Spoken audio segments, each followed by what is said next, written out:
गोदान दिल्लीयाव बड'लेण्ड महोत्सव साननैनि हाबाफारिजों दिनै आरो गाबोन जों खुंनो थांगासिनो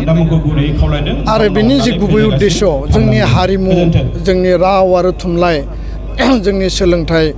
विश्वनि मानसिया भारतनि सुबुङा मिथिनांगौ आरो मोजाङै मिथिनांगौ बे मोनसे जारिमिनारि हाबाफारि गिबि खेबनि थाखाय जों खुंदों आरो बे गिबि खेबनि बड'लेण्ड महोत्सवआव भारतनि गाहाय मन्थ्रि मानगोनां नरेन्द्र मदि बिथाङा दिनै 6:30 बाहागो लागोन बिथांनि गोथार आखाइजों बड'लेण्ड महोत्सवनि जागायजेननाया आरम्भ जागोन आरो गाबोन जोंहा बर' थुनलाइ आफादनि 73थि गायसननाय सान बेयाव कालचारेल रेलि जागोन सोलोंथाइनि सायाव सावरायनाय जागोन बिनि उनाव टुरिज्म कालचारनि सायाव सावरायनाय जागोन मोनाबिलियाव हारिमु बिलिफां धर्मेन्द्र प्रधान सोलोंथाइ मन्थ्रि डनार मन्थ्रि ज्योतिरादित्य सिन्धिया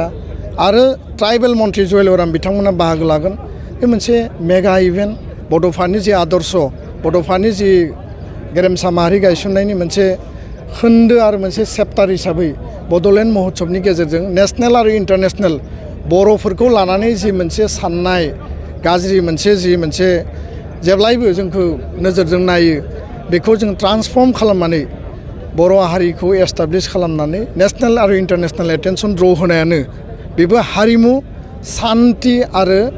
राव थुनलाइनि गेजेरजों बेनो बे महोत्सवनि गुबै थांखि ट्रेनजों फैनायफोरा गोबां खस्थ' बिथांमोननि थाखाय नैबे समाव जोंनि जायफोरा ट्रेनजों फैदों स्पेशल ट्रेनखौ जोङो बेखायनो लानाय जादोंमोन जे जेंना गैयाजासे जाहाथे सफैनो हायो गुबुन फारसेथिं ट्रेन मोननो थाखायबो जोङो 8 तारिख 12 तारिखनि फुंनि 8टा बाजियाव ट्रेना स्टार्ट जानांगौ 11 तारिखनि हरनि 11टा बाजियावसो ट्रेना कनफार्म जादों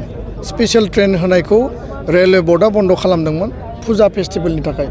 किन्तु रेल मन्थ्रिजों रायलायनानैसो जोङो गंनै स्पेशल ट्रेन मोन्दों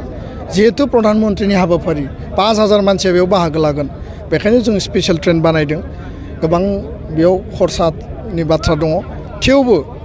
जोंनि ट्रेनाव गोबां सुबुं गाखोनायनि थाखाय जेराव पेन्ट्रिनिबो बेयाव बेबस्था गैया कारन स्पेशल ट्रेनाव पेन्ट्रि होनो नागिरा पेन्ट्रिया जाबाय मोनसे कन्ट्रेक्ट सिस्टेमाव सोलियो थेवबो जों केटारिंनि सिस्टेमजों जोङो प्लेटफर्माव लाखिनानै जाहोनाय बायदिसिना सुबिदानि खोथाखौ जोङो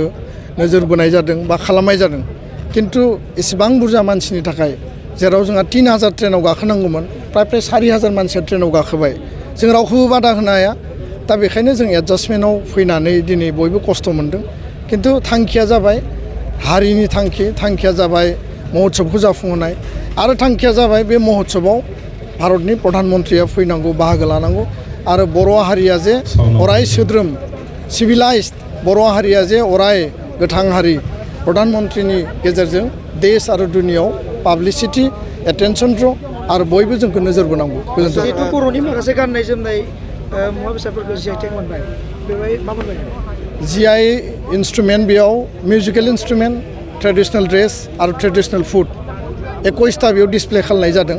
प्राइम मिनिस्टारा बेखौ भिजिट खालायगोन आरो बिथाङा हास्थायोब्ला बे आइटेमफोरखौ बिथाङा टेस्टबो खालामगोन मैया जोङो PMOनि अफिसारफोरजों रायलायदों रायलायनानै बेखिनिखौ जोङो मिथिदों नरेन्द्र मदिनि बे मा खालामबावो मदि बिथाङा जोंनि थाखाय मा सान्दों मा मावनो नागिरदों गोजोन आरो सान्थि गायसननायाव बिथांनि गोख्रों आरो गोथार आखाइ दङ आरो बेनो जोंनि मोनसे आसा आरो बे गोजोन गायसननायनि गेजेरजों दिनै बर' हारिखौ जोङो बिश्व दरबाराव प्रतिष्ठा खालामनो हागोन आरो बिथाङा जिखिनि बाथ्रा जोंनो होनानै गालांगोन बेनो जोंनि हारि दानायनि माखासे एजेन्डानि थाखाय